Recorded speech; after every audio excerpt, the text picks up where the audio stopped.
Si on ne conserve pas les mangroves, il n'en restera plus rien d'ici 2040. C'est dans la boîte, monsieur Nguema. Je crois qu'il est temps que tu commences à travailler dans l'entreprise. Le bois, c'est pas mon domaine. Et c'est quoi ton domaine au juste? La vidéo?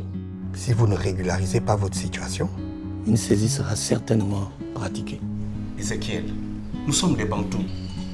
Un chef n'avoue jamais ses faiblesses.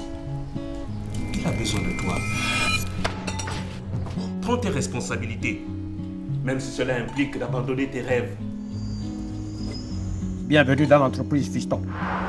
Ton premier boulot consistera à aller au village, à Guimau aussi. Tu superviseras une étude avec mes ingénieurs. Limite-toi à faire le sale boulot de ton père ici. Et ne touchez pas à Bigou Sala. C'est une forêt sacrée. Votre famille n'a pas le droit de priver toute une communauté de quelque chose d'aussi précieux. C'est demain que l'exploitation de la forêt de Bigou Sala va commencer.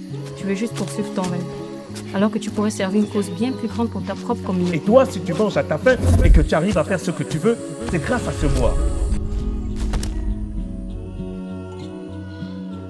Je suis Diambo Goutsinga.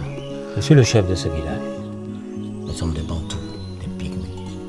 Tu nous appelles comme tu veux. Ce sont tes ancêtres Gishir qui nous ont baptisés Gisasako. Nous vivons dans cette forêt sacrée de Bigou Sala depuis la nuit des temps. Pourquoi tu as fait chasser les Gisasako de la forêt sacrée? Mais depuis quand tu me parles sur ce ton, toi?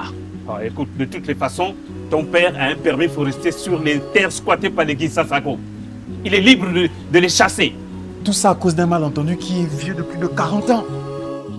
Quand je me suis rendu compte cette nuit qu'il t'avait aussi mangé l'esprit, j'ai décidé qu'il devait partir tout de suite.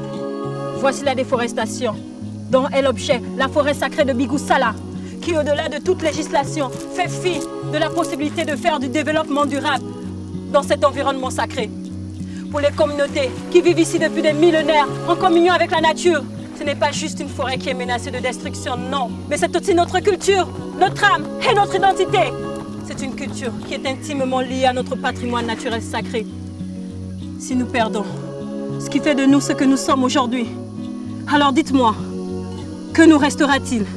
Mais pourquoi les gens disent alors que vous êtes des grands sorciers? Ce qu'on ne comprend pas, on le redoute.